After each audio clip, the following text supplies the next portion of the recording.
মোবাইলটা মোবাইলটা কোথায়? এই নাও। থ্যাঙ্কস। সত্যি আজকাল এত ব্যস্ত হয়ে পড়েছো না যে ঠিকমতো কথা বলার সময় পর্যন্ত নেই তোমার হাতে। এটা কে নেবে? চাবিটা তো আমার হাতে। গাড়িটা কি এমনি এমনি চলবে? দেখেছো? সত্যি আদিত্য, তুমি কিন্তু খুব অন্যমনস্ক হয়ে যাচ্ছ আজকাল। কি যে হবে না তোমার শেষে। যাতে মাতাল হলে কি হবে? ডক্টর আদিত্য ব্যানার্জি তাহলে কিন্তু একদম ঠিক। এই বাই দ্য ওয়ে, তোমার ওই বান্ধবীর মেয়ে কেমন আছে? দিয়া? হ্যাঁ, লতার মুখে তো শুনছিলাম ভালোই আছে। সত্যি জানো তো, সাধারণ মানুষের চিকিৎসার ক্ষেত্রে খুব হ্যারাসমেন্ট গো। হাসপাতালে ভর্তি করতে গেলে ঠিকমতো বেড পাওয়া যায় না, তারপরে ওষুধের চড়া দাম। ওই মালা যে তোমার দেওর, কি নাম, অভিষেক, সে তো ওই হাসপাতালেরই। তারপর লতার একজন কাকু আছে, বলছি কি নাম, শঙ্কর কাকু, উনিও খুব হেল্প করছেন। আমার হসপিটাল থেকে কোনো পেশেন্ট ফেরত যাবে না, এটা কিন্তু আমি স্ট্রিক্টলি দেখবো। আর সিরিয়াস পেশেন্ট হলে তো কোনো প্রশ্নই ওঠে না। স্বপ্নটা ভালোই। স্বপ্ন নয়, এটাই হবে। হ্যাঁ হবে তো বটেই, কিন্তু হাসপাতালটা হলে তো। কি বলতে চাও তুমি? হাসপাতালটা তৈরি হলো, আর সেই হাসপাতালে মার যাবতীয় যা কিছু সম্পত্তি, যা কিছু পুঁজি সব ঢুকে গেল। তো তারপর যদি হরনাথ তোমাকে বলে যে জমিটা যার, বিল্ডিংটাও তার, তখন দেখো এমন কোন এগ্রিমেন্ট তো হরনাথ তোমার সঙ্গে করেনি যেখানে লেখা রয়েছে বিল্ডিংটা তোমার বা জয়েন্ট প্রপার্টি। শুধু প্রফিট শেয়ারিং এর কথাই বলেছে। আমি ঠিক করেছি হরনাথের সঙ্গে দেখা করব। হোয়াট? হ্যাঁ। আবার সেই হরনাথের চক্করে ঢুকবে? ঢুকি তো ছিলামই আদিত্য, বেরোলাম কবে? না, টাকা শোধ হয়ে গেছে, ব্যাস। যা বোঝার আমি বুঝে নেবো, তোমাকে ওর সঙ্গে দেখা করতে হবে না। নো, আমি এটা মানবো না। আর জমিটা, সেটা কি করে পাবে তুমি? তুমি কি করে পাবে সেটা শুনি? নিজেকে বিকিয়ে দিয়ে? তুমি নিজেকে দেখিয়ে জমিটা দখল নেবে আর আমি তার উপর হাসপাতাল বানাবো? তুমি এত দূর কেন ভাবছো আদিত্য? কেন ভাবছো যে হরনাথের কাছে আমি নিজেকে বিকিয়ে দেবো? কারণ এই রাস্তা ছাড়া অন্য কোনো রাস্তা দিয়ে হরনাথের মতো মানুষদের কাছে পৌঁছানো যায় না। আর তুমি কি ভাবছো তোমাকে দেখলেই ও জমিটা দিয়ে দেবে? না, ও জমি দেবে না। শুধু শুধু নিজেকে ছোট করতে চেও না। এছাড়া আর কোনো রাস্তা নেই আদিত্য। দেখো, হরনাথ তোমার ফোন রিসিভ করবে না, আর প্যাটেল তোমাকে চাপ দিচ্ছে সেটা দিয়েই যাবে, কারণ জমিটা তার চাই। একমাত্র হরনাথই পারে প্যাটেলকে আটকাতে। আচ্ছা, হরনাথ জমিও দিয়ে দেবে, তোমার জন্য প্যাটেলের সঙ্গে ঝগড়াও করবে। গুড। তা প্রেম এত ঘন হলো কবে? বাজে কথা বলো না তো। আমি এটা মানতে পারছি না। এত কিছু পরেও তুমি আবার সেই হরনাথের সঙ্গে জড়াচ্ছ। জড়িয়েছ তুমি আদিত্য, আমি নই। আমি শুধু এই জ্বরটা ছাড়াবার চেষ্টা করছি। অনেক চেষ্টা করেছো, আর নয়। কিন্তু আদিত্য, মার স্বপ্ন তো এভাবে নষ্ট হতে পারে না। স্বপ্নটা নষ্ট হচ্ছে কোথায়? হচ্ছে এই হরনাথ বা প্যাটেল, এদের কিন্তু কারোরই তোমার মার বা তোমার স্বপ্ন নিয়ে কোনো মাথা ব্যথা নিয়ে তোয়াক্কাই করে না। ওদের শুধু দরকার ক্যাশ। আর এখনো পর্যন্ত প্যাটেল হরনাথের কাছে পৌঁছতে পারেনি। সেটা হলে ওর তো তোমাকে এরম ভাবে প্রয়োজন হতো না। এই প্যাটেল টু হরনাথ, এই রাস্তাটি আমাকে বন্ধ করতে হবে, যেভাবেই হোক। প্লিজ, আপনারা এত আপসেট হবেন না। দেখুন, রিপোর্ট যা আছে তাতে এটা লিউকোমিয়া। এটা একদম প্রিলিমিনারি স্টেজ। শুনুন মিসেস গুহ, এর ওষুধ আছে। আপনারা যদি নিয়ম মতো এটা খাওয়াতে পারেন তাহলে সেটা অ্যারেস্টেড হয়ে যাবে। কি হলো বলুন তো? সুস্থ সবল মেয়েটা আমাদের। এটা এরকমই হয় মিস্টার গুহ। এ রোগ তো আর বলে কয়ে আসে না। আপনারা একটু শক্ত হন, কিচ্ছু হারায়নি। হ্যাঁ, এটা ঠিক যে এই রোগটা একটু শক্ত, কিন্তু যেহেতু এটা ফার্স্ট স্টেজ, সেই জন্য আমার বিশ্বাস ওষুধে ঠিক হয়ে যাবে। আমার একটাই মেয়ে ডাক্তারবাবু, ওই আমাদের সব। ওকে ছাড়া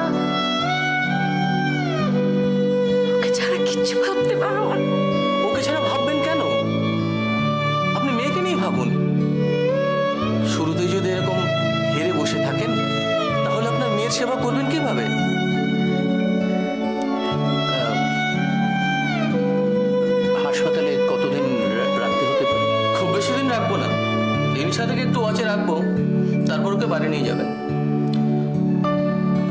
কয়েকটা টেস্ট বাকি আছে, ওগুলো ওর মধ্যেই করে নেব।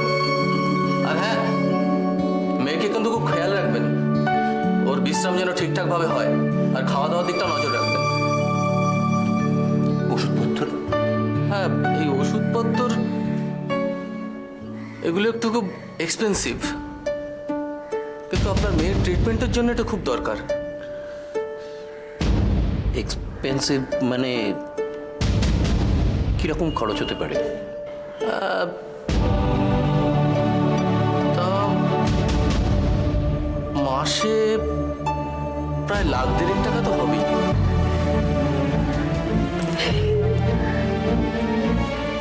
আমি দেখছি, তুমি কিছু ভেবো না, সব ঠিক হয়ে যাবে। দিয়াকে আমরা বাঁচিয়ে তুলবই। কত পয়সা বাজে উড়িয়ে নষ্ট করেছে জানে না, আর যদি জমানো থাকতো। আমরা সব রকম ভাবে আপনাকে সাহায্য করব। আর হ্যাঁ, আপনার মেয়ে যেন সব সময় হাসি খুশি থাকে, ও যেন কিছু বুঝতে না পারে। সম্ভব ডাক্তারবাবু, ওকে যতবার দেখছি ততবারই তো মাকেই তো সবসময় শক্ত থাকতে হবে। আপনার মেয়ে কত তাড়াতাড়ি সুস্থ হবে সেটা আপনাদের ব্যবহারের উপর নির্ভর করবে। শুধু ওষুধ দিলেই তো হবে না, ওকে দিতে হবে আনন্দ, হাসি খুশি, গান। আমরা চেষ্টা করব, আমরা চেষ্টা করব। থ্যাংক ইউ, আমি জানতাম আপনারা পারবেন। Wish you all the best.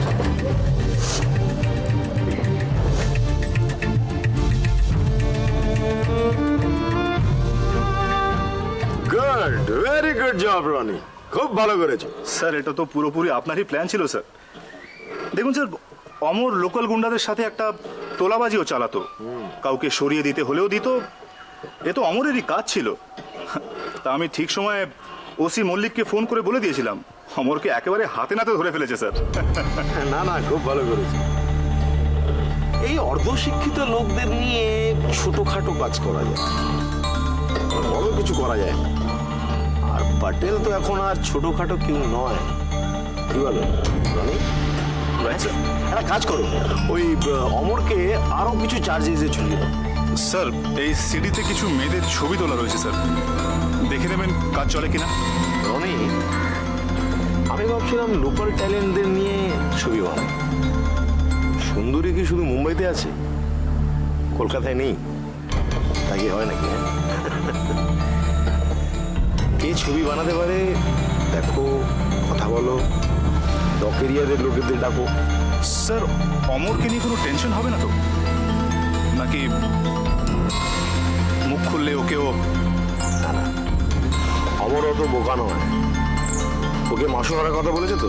হ্যাঁ স্যার, আমি অমরকে বলেছি স্যার, মানে যতদিন ও জেলে থাকবে ততদিন ওর বউকে আমি মাসে মাসে টাকা পাঠিয়ে দেবো। এক্স্যাক্টলি। অমর ভালো করে জানে যে মাসোহারা বন্ধ হয়ে গেলে ওর বউ বাচ্চা না খেয়ে মরে যাবে।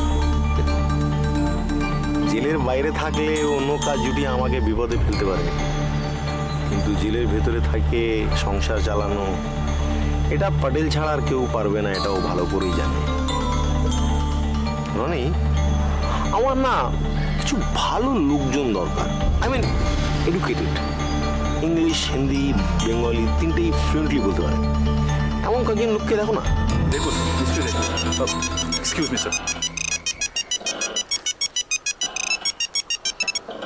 Hello, yes, what?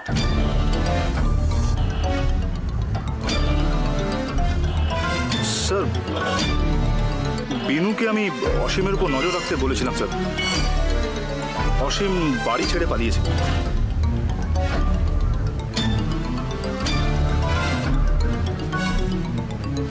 পালিয়েছে? এই পালানোর ব্যাপারটা আমি একদম পছন্দ করি। Roni, yes sir. আমার মনে হয় অসীম যে ফাইলটা হারিয়েছে সেটা ওই সিবিআই ইন্সপেক্টরের হাতে পড়েছে। কিংশু? Yes. নইলে অসীম পালাবে কেন?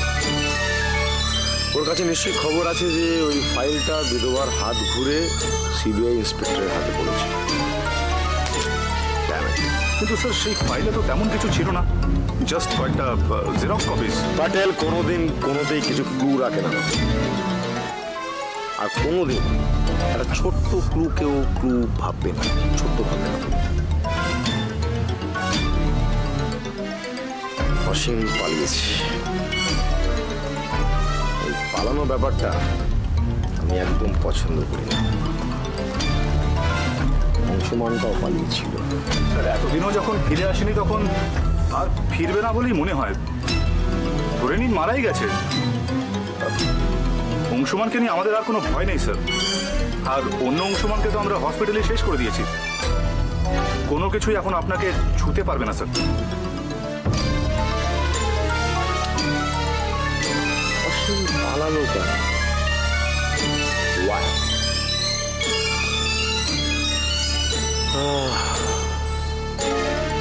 All in the game.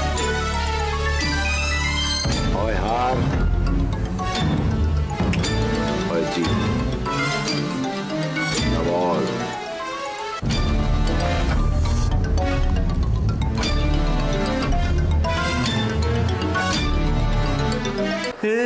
যে হিয়া থর থর কাঁপে আজি এমন তর, এই দিনতা ক্ষমা করো, ক্ষমা করো, ক্ষমা করো প্রভু।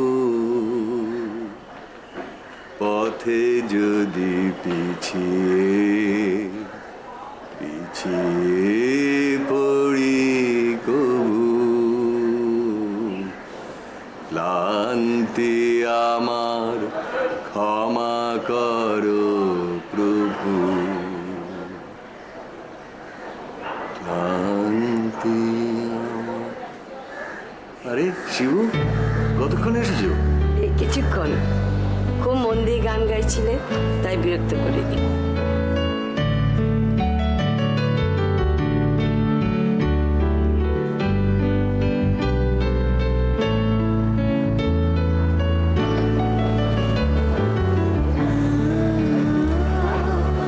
গানটা বড় সুন্দর গো।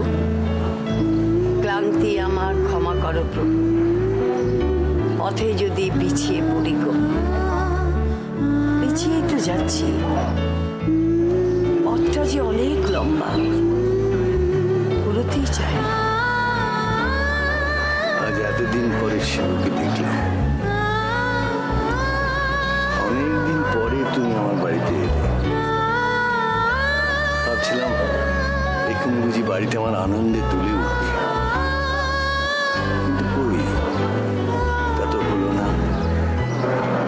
তুমি যে এক বুক হাহাকার আর কান্না নিয়ে এলে শিবু। বাড়িতে ভালো লাগছিল না, তাই চলে এলাম। কি হয়েছে শিবু? মাঝে মাঝে একদম ভালো লাগে না। দিয়ারানি?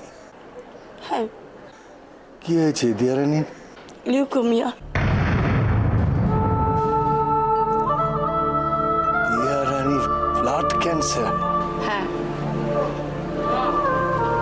যার পৃথিবীতে সবচেয়ে বেশি দিন বেঁচে থাকার কথা, তারই যাওয়ার এত তারা। আর আমি বুড়ি মানুষ, আমার বেঁচে থেকে কি লাভ বলতে পার? শিবানী, মানুষ কি ইচ্ছে করে মরতে পারে? পারে না। মৃত্যু তো আমাদের হাতে নয়। বৌমা খোকার দিকে তাকাতে পারি না, সব সময় কাঁদছে। কোন স্টেজ কিছু বলেছে? First stage. জীবনে চলতে গেলে তো এসব আসবেই শিবানী। আমি সব ঝড় সামলাতে পারি শঙ্করদা, কিন্তু ক্যান্সার, দিয়ার ক্যান্সার।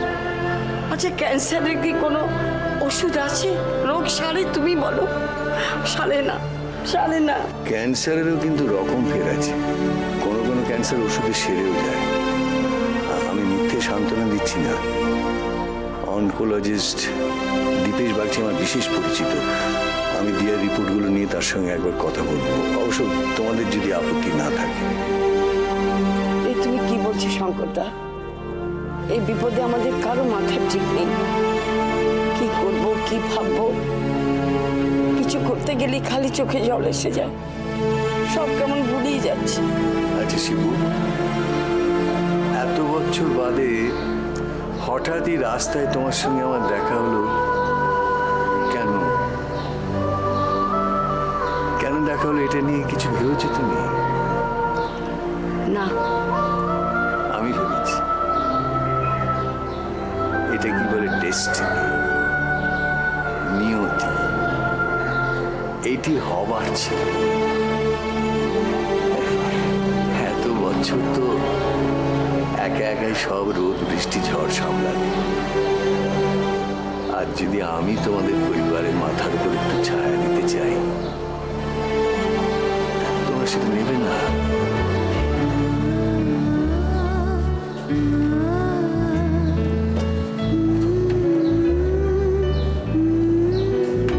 আমার ভেতরে যে এত দেবার ইচ্ছে ছিল আমি কোনোদিন বুঝি না। তোমার পরিবারের সঙ্গে মিশেই কত সম্পর্কেরই তো স্বাদ পেলাম। দাদু, কাকু, বাবার মতো। আর আমি জানি আমি গুহ পরিবারের কেউ নই।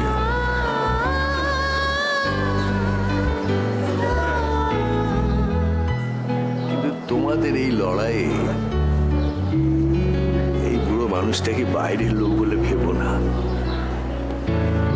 ভাবি কি? আর ভাবলে কি এভাবে তোমার কাছে ছুটে ছুটে আসতাম? বাড়ি যাও, সবাইকে বলো যে শঙ্কর চৌধুরী থাকতে কোনো চিন্তার কারণ নেই।